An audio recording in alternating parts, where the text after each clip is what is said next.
Halo, selamat datang di channel Review Mageran. Untuk mendukung channel ini, jangan lupa subscribe, like, comment, dan share supaya channel ini terus berkembang dan Mimin makin semangat upload videonya. Oke, langsung aja kita ke review filmnya.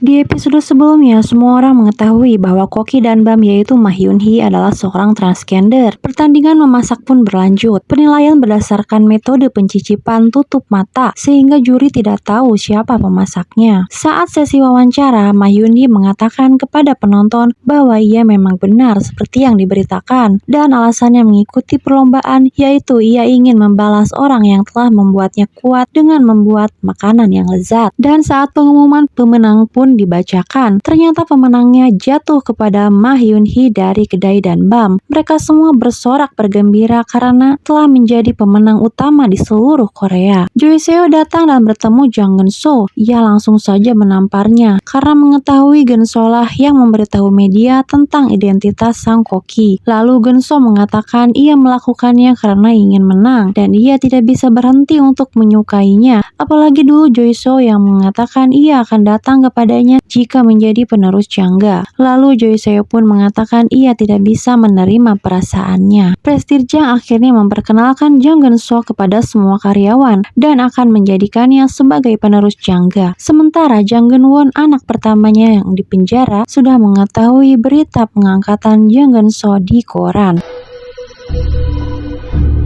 Park Seo-hye rupanya ingin menargetkan pasar Tiongkok dan dunia, bukan hanya di Korea saja, dan akan mengikuti pameran waralaba di Shanghai dan menjadi nomor 1 di negeri ini hanyalah permulaan. 4 tahun kemudian di tahun 2020 dan Bam sudah jauh berkembang pesat dan mereka masih menggunakan ideologi yang sama yaitu manusia dan kepercayaan dari mereka. Rupanya Jang Geun-soo baru pulang dari cabang Jangga di Amerika dan soal menjemputnya di bandara. Ia mengemukakan sebuah rencana untuk menghidupkan kembali sebuah jalan yang mati. Choi Seo masih saja menaruh perasaan kepada bosnya dan terus berusaha membujuknya untuk menerima perasaannya, namun selalu diabaikan oleh Park Seo-hye. Saat sedang di jalan, sang manajer keuangan tidak sengaja berpapasan dengan Jang Geun-won. Ia memanggilnya dan menoleh, namun Jang Geun-won tidak mengenalnya. Sepertinya ia baru keluar dari penjara. Prestige Jang nampak sedang tidak sehat, lalu tiba-tiba saja ia pingsan dan tidak sadarkan diri. Ternyata ia menderita kanker pankreas dan dokter mengatakan sisa waktunya sekitar 6 bulan lagi. Jang Geun-won menengok ayahnya yang sedang sakit di rumah sakit. Jang Geun-soo pun datang dan mengatakan kalau pengobatan tidak akan berpengaruh. Ayahnya harus segera menentukan siapa yang akan menjadi penerus Jangga. Sang manajer keuangan mengatakan bahwa ia bertemu dengan Jang Geun-won dan Jang Geun-soo mungkin akan diumumkan sebagai pewaris karena Prestige Jang terkena penyakit mematikan dan mungkin itu adalah hukuman baginya. Mendengar itu sontak saja Park Seo-hye sangat terkejut. Prestige Jang mengingat masa lalunya dulu saat adik dan sahabatnya masih ada di sebuah kedai yang masih kecil. Ia mengatakan kepada adiknya suatu hari ia akan menjadi pemilik gedung 10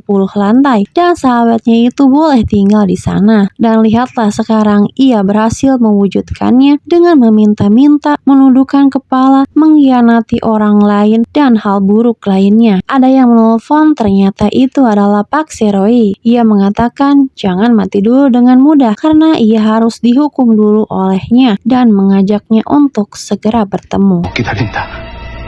Terima kasih telah menonton channel Review Mageran. Jangan lupa aktifkan lonceng notifikasinya untuk mendapatkan pemberitahuan video baru. Sampai jumpa.